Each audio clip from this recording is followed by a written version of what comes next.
Adelaide Plains visiting Chris Mussolino to cook with some fresh produce from his family-owned vegetable farm.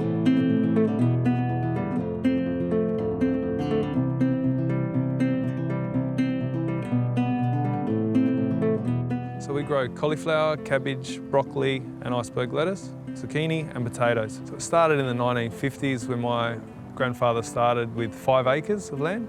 We're now up to 1,500 acres. So I'm third generation. Between myself, my 2 brothers and my 3 cousins, my dad and my uncle all work on the farm. We would do 300 acres of collies, 250 of broccoli, 200 acres of lettuce, and we do 200 acres of cabbage. It keeps us on our toes, that's for sure. You see that seed go in the ground and you see the progression of the stages on it. So every week you'll see something different, and that's probably the biggest reward out of it, just seeing that change in the product and then getting it to the end. So when it comes time to harvest cauliflower, what's the process? Do you have machines to do all the work? No, this is all done by hand. Everything's manual. Is it? Yeah. Whoa. Oh, that would be hard work to do, right? Yeah, it isn't easy, but it's rewarding. So I've got your cauliflower, but you did mention all the other vegetables, so I think I must use some of your zucchini, some of your broccoli and the cabbage. I've got a great dish in mind. Maybe I can cook you up something. Yeah, that'd be great. And your family too. Oh, of course.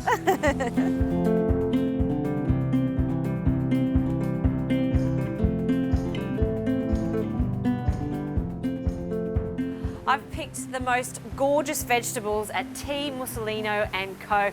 This farm is exceptional. It is a self-sufficient farm. They grow all their vegetables, from the cauliflowers, the zucchini and the broccoli, not to mention this huge cabbage. They also produce their own wine, beef and lamb. So just to showcase all these gorgeous vegetables, I thought I'd do a dal, a really mild dal. And to start with, I've just been boiling some water. You need 1 litre of water for this. Dal is usually done with lentils, but I love to use some split peas. These are yellow split peas. It not only gives us a really soupy, thick consistency, but it also cooks much faster. So these can go straight into the water. That's about ½ a cup of dried yellow split peas, and I'm going to season it with a generous pinch of salt. Okay, it's a little windy here, so I am going to pop the lid on just so it comes back up to the boil. It's going to take about 15 minutes to cook. But while that gets going, I want to chop 1 onion, just really roughly, and this is also going to flavour our dal. So with my dal, I like to add my spices at the end, fry them individually, just so we get a fresher flavour as opposed to adding them at the beginning. So 1 onion, roughly chopped. And with this, I'm going to add a small piece of ginger. When it comes to peeling ginger, I always do it with a spoon. It's just so much easier. And we're just getting a fine film of the skin off as opposed to lots of it and wasting it. I'm just going to finely slice it.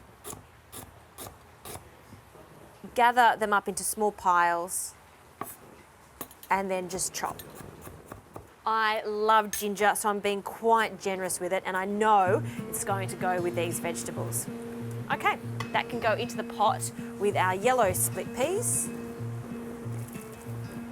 And 1 little stir. And we'll just let that cook until it starts to become soupy. So while that's cooking, I'm going to get onto preparing my vegetables. The brassicas, cauliflower and this broccoli, so fresh. I'm going to use some of the stalk here. There's so much flavour. Cabbage I'm going to shred, and I'm going to grate the zucchini.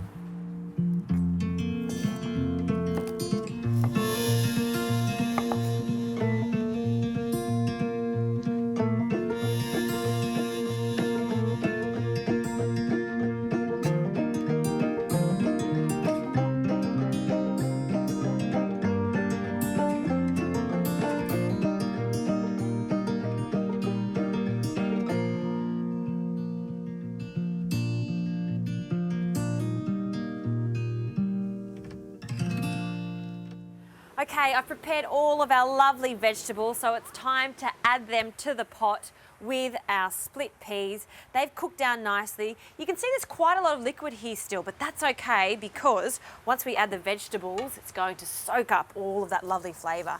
So in with the vegetables, and I'm going to cook this for a further 10 minutes.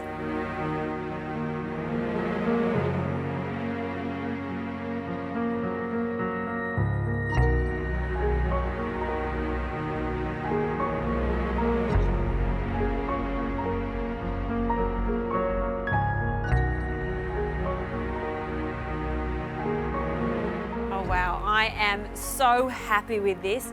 Look how thick and rich it is.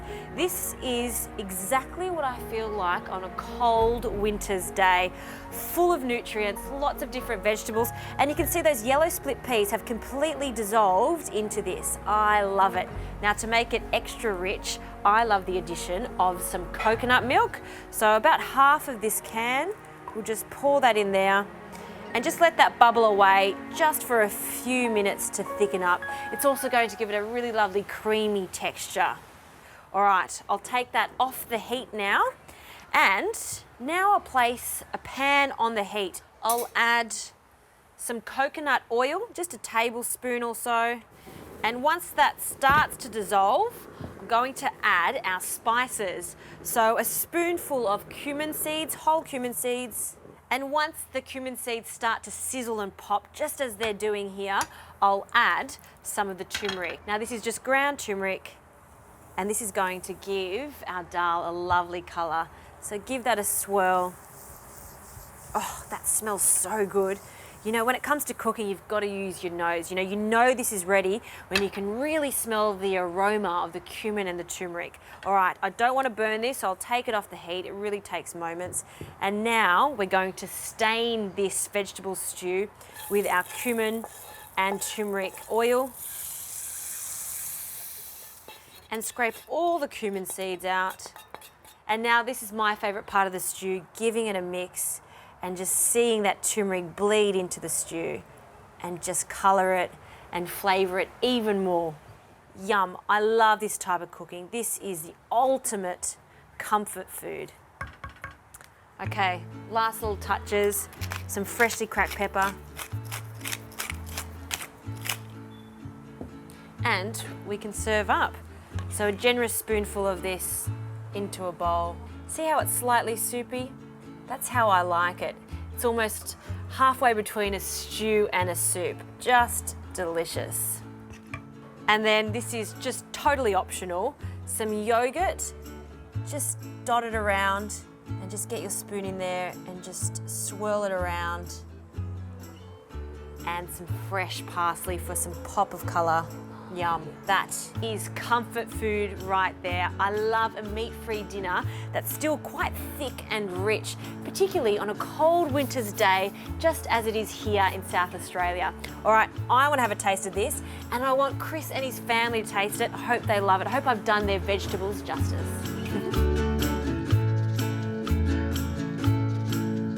All right, take a spoon for you, enjoy. Go on, have a taste. Tell me what you think. Good? Yeah. Chris, you've got to have a taste. Have a taste.